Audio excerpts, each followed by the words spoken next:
everyone. So today we are going to start with the chapter of sexual reproduction in flowering plants.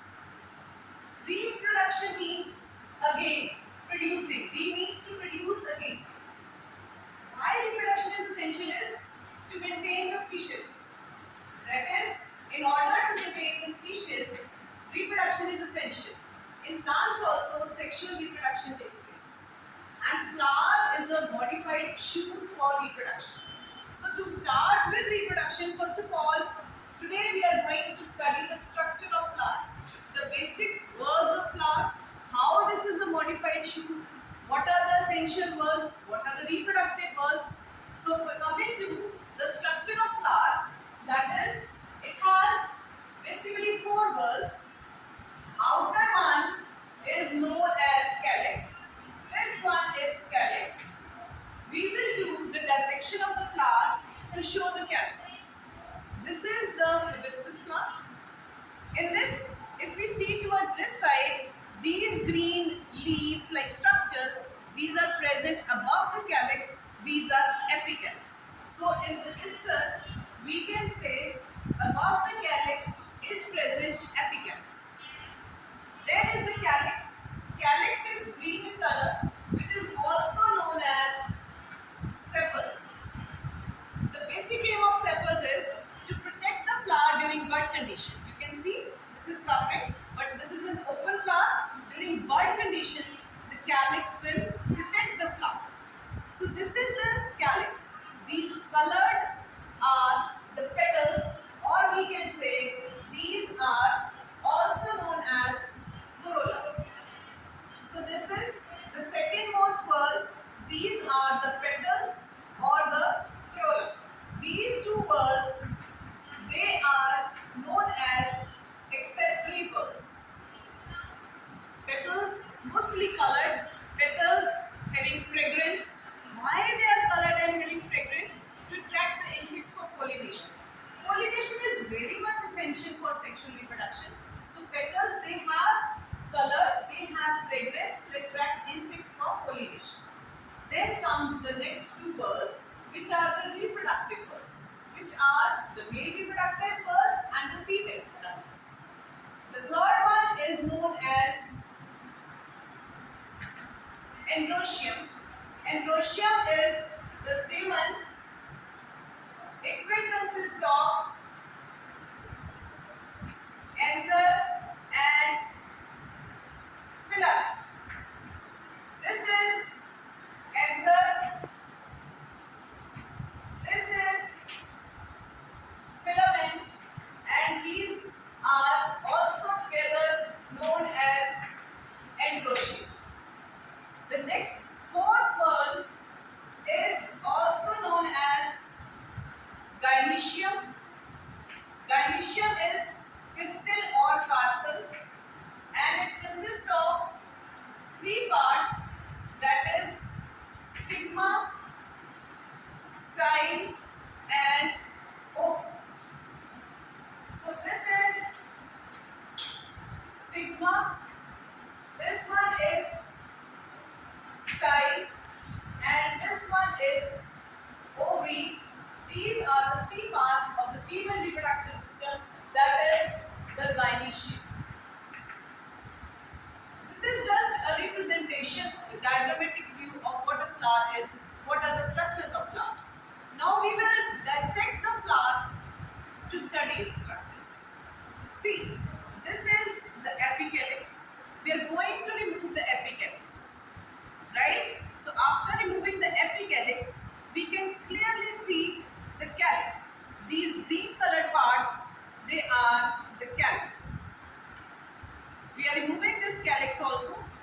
This is as such in hibiscus. All these are joined from here. So this is a calyx. Calyx, green in color, just like leaves, and protect the flower during the bud condition. Now I am putting the calyx over here.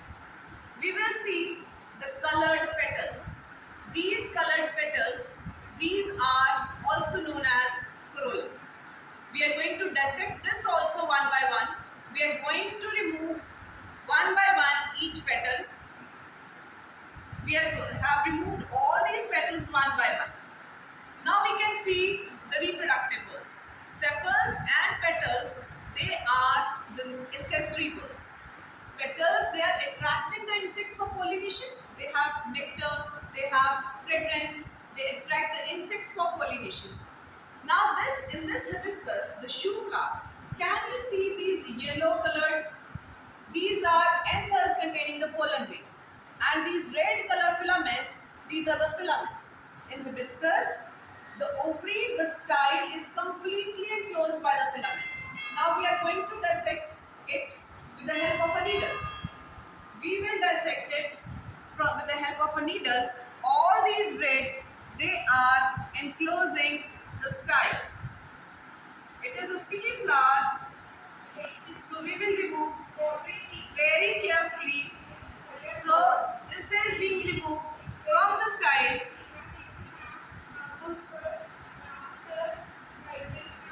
We have dissected it like this. We can dissect it like this. Now this is the anther and the filament. You can see it. I am going to put it on the filter paper. We can easily see it from here. That is, these are the anthers and these red colored are the filaments. If you want to see, the filaments are joined all together but not from the tip. So this is the androecium. That is the male reproductive part. So it is very much essential to study the parts of a flower before starting the reproduction. Now if we see the stigma, style and ovary, we can see that this is enclosed inside the filaments. Slowly and slowly I am removing all the parts. This is all the style and the anthers. Like this we can place it and we can see it. All the anthers, all the filaments, and this is the style. Still this is a sticky flower. They are still enclosing the style in it. With the help of a needle, carefully we will remove all the stamens around it. You can see the ovary coming out of it. See, such a beauty of a flower, the nature, and it will take part in reproduction. This is how we can say the vegetative shoot is modified into the reproductive shoot. We can see the style, we can see the stigmas coming over here because they are enclosed in sticky filaments. Yes, they are clearly visible. So this is stigma, this is style, and this is the ovary. Stigma, style and the ovary. We have mentioned over here also stigma, style and the ovary. Now the important thing is that ovary encloses ovules. See children, we eat fruits. What is a fruit? Fruit is a ripened ovary. After reproduction, see nature. Ovary has ovules in it. We will dissect the ovary also. Ovary has ovules in it. And when we are eating the fruit, fruit has seed in it. So when the ovary, after reproduction, after fertilization of the egg, which is present inside the ovule, ovary will ripen, it will lead to the formation of a fruit. Ovule will ripen, it will lead to the formation of a seed. No doubt, all fruits are not developing from the ovary. Those which are developing from the ripened ovary, they are the true fruits, and those which are developing from the any other part of the flower, they are the false fruits. For example, we are eating apple, we are eating pear, they are the false fruits. They are not the true fruits because they are arising from the thalamus. Thalamus is which is enclosing all the parts of the flower. So this is thalamus. All the parts of a flower means essential bulbs as well as accessory bulbs. Essential bulbs, they are also known as reproductive bulbs. They are also known as reproductive bulbs. So by the dissection of the flower, it should be very clear what are the structures of the flower. Because after dissecting, it is easy to learn. As such, theoretically, if we are seeing, no doubt it is clear to the students. But as such, when you are dissecting it yourself, you can easily and very easily you can see the parts of the flower, you can visualize the parts of the flower, and you can very easily learn the parts of the flower. Now coming to the dissection of the ovary. If we are dissecting the ovary, I am cutting from here, we can easily see small rounded structures coming out of the ovary. These small rounded structures, these are present on the needle also.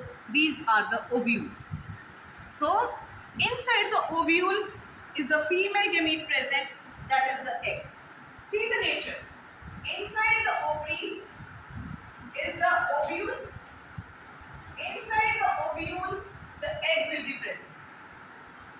In the stamens are the anther in which pollen grains are present. Pollen grain ultimately through reproduction by the process of pollination obviously will reach the egg, will fertilize the egg inside the ovule, and only then fertilization can take place. This is nature. This is a brief summary of sexual reproduction, but a detailed structure of plant. So this is the best way